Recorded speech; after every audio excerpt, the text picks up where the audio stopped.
How are boys being raised in a masculine culture? Let's take a look at this clip from the film The Mask You Live In. Pay close attention to Mr. Michael Kimmel as we will return to him later. Stop with the tears. Don't cry. Pick yourself up. Stop with the emotion. Don't be a fool. Nobody just expect you cool and be kind of cool. Just keep your mind like tattletale. Bros come before hoes. That you woman run your life. Get laid. Do something. Be a man. Be a man. Prove some. We've constructed an idea of masculinity in the United States that doesn't give young boys a way to feel secure in their masculinity. So we make them go fruit all the time. So, does any of that sound familiar in the 1983 film The Family Game, directed by Yoshimura Morita? Well, in fact, the protagonist in The Family Game is being raised in a masculine culture. In this scene, you can see that he is being smacked by his tutor, Mr. Yoshimoto. He goes on to the living room where his mother is, but he does not exclaim to her what has happened or even cries out for help, while Mr. Yoshimoto simply acts as if nothing has happened. Shigeki's brother is in the background in the adjacent room to him, and he could have heard the smack, but simply does not say anything or intervene. Shigeki simply retreats to his room without telling his mother anything. This next scene is him being bullied by Tsuchiya and his crew, and they are laughing at him, saying he likes another girl. The bullies are also acting on the consequences of being raised in a masculine culture by thinking it is okay to bully the two students who haven't done anything wrong. Here, Shigeki simply returns to his house without exclaiming what has happened. This next scene takes place in the bookstore where Shigeki was instead of going straight home. Here, the tutor, Mr. Yoshimoto, acts aggressively and restrains Shigeki rather than being polite and not interfering with his boundaries. The bookstore could have been an escape from his home bully, Mr. Yoshimoto. Shigeki yet again retreats to his room when he gets home and does not tell his mom about the aggressive actions his tutor commits. Here, the tutor finally sees who the bully is, and due to having a masculine mentality, the tutor expected a tough-looking guy rather than who Tsuchiya looks like. This scene is Tsuchiya and Shigeki walking after school, and they are talking. It leads to a fight, but thanks to the training from the tutor, Shigeki was able to beat up Tsuchiya. Or has Shigeki have always been able to beat up his bully, but not being able to before due to always being outnumbered, as in 501 or more. After fighting and losing, Tsuchiya tells Shigeki not to tell anyone that he lost, because he does not want to be humiliated, because they are living in a masculine society, and losing a fight can have a big impact on your reputation. The two boys finally respect one another, but it took fighting one another to come to those terms. In this final scene, the tutor smacks Shigeki once again, but Shigeki quickly counters with his slap. The tutor nods at him as a sign of approval, noting that Shigeki has grown as a person, mentally and physically. What I wonder most is why Mr. Yoshimura chose to teach Shigeki to fight, rather than to give him a lesson on taking the high road and not going down to the level of the bullies.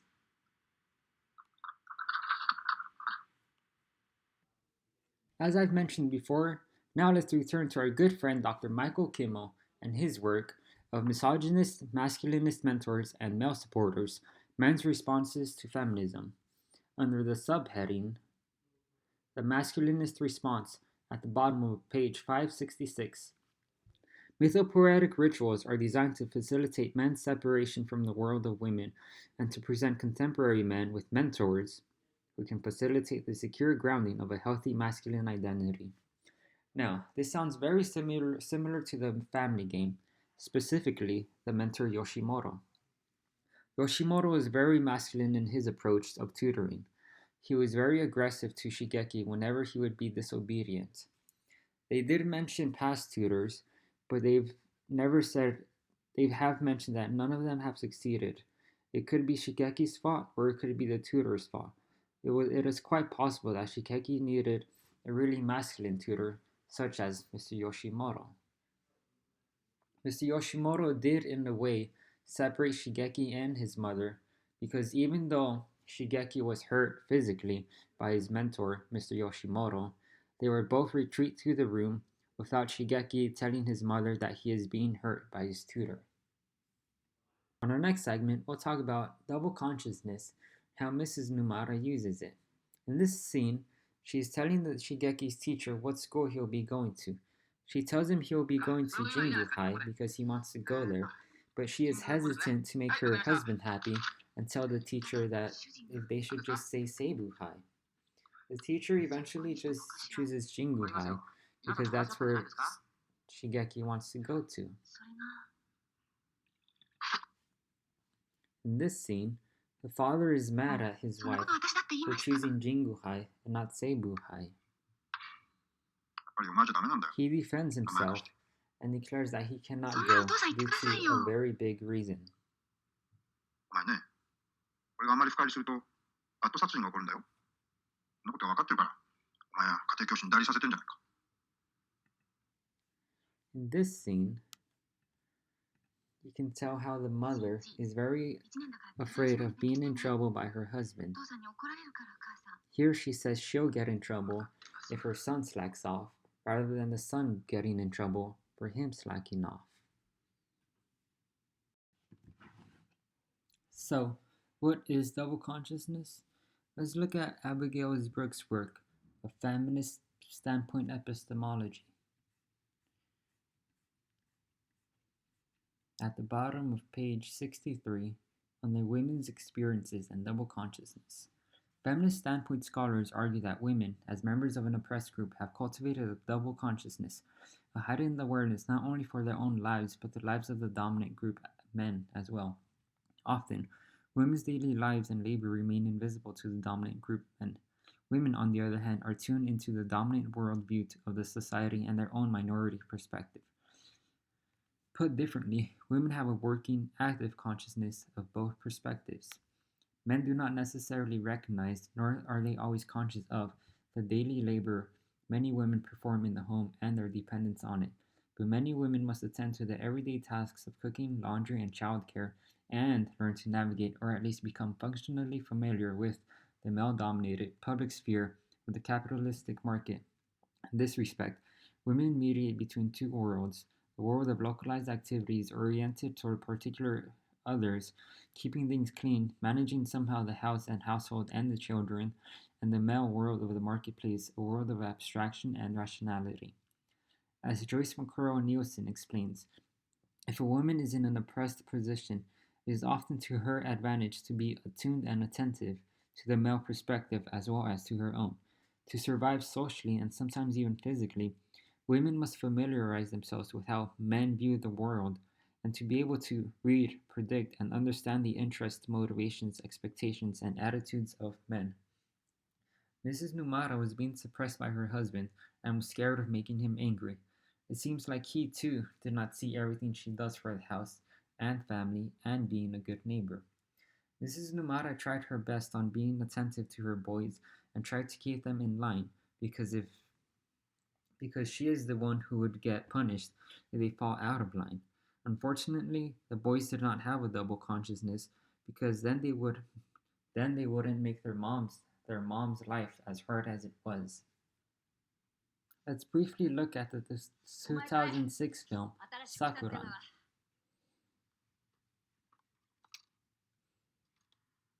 Here, a young Kyoha is examined by her beauty as if there is nothing else she has to offer.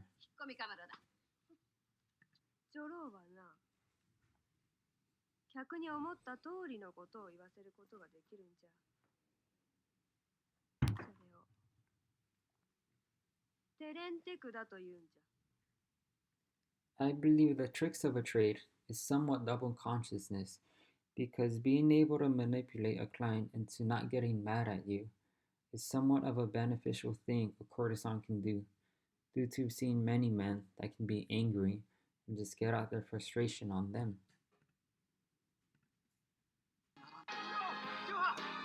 This scene here greatly emphasizes the sexualization of women. The men here are basically window shopping for women. It's as if they are a product rather than a human being. And these men have a double consciousness they'd be able to understand that the women have feelings and would rather much do other things than be a courtesan, as many of these women have been sold into it as childs, just as Kyoha has, and she's been wanting to get out ever since.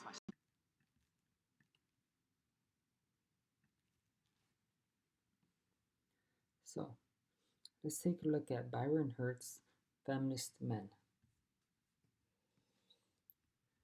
The following day, I attended a workshop about preventing gender violence, facilitated by Katz. There, he proposed a question to all men in the room: Men, what things do you do to protect yourself from being raped or sexually assaulted? Not one man, including myself, could quickly answer the question. Finally, one man raised his hand and said, Nothing. Then Katz asked the women, What things do you do to protect yourself from being raped or sexually assaulted? Nearly all of the women in the room raised their hands. One by one, each woman testified. I don't make eye contact with men when I walk down the street. I don't put my drink down at parties. I use the buddy system when I go to parties. I cross the street when I see a group of guys walking in my direction. I use my keys as a potential weapon. I carry mace or pepper spray. I watch what I wear. The wind went on for several minutes until their side of the blackboard was completely filled with responses. The men's side of the blackboard was blank. I was stunned. I had never heard a group of women say these things before. I thought about all of the women in my life, including my mother, sister, and girlfriend, and realized that I had a lot to learn about gender. After this workshop, Byron Hurt was able to develop a double consciousness for women. He now knew many precautions they take to prevent sexual violence. If more people develop a double consciousness, there wouldn't be a need for many precaution, and more women can act more freely. Well, that is all the time we have for this section, but thank you for joining me, and until next time, Anthony Gill, signing off.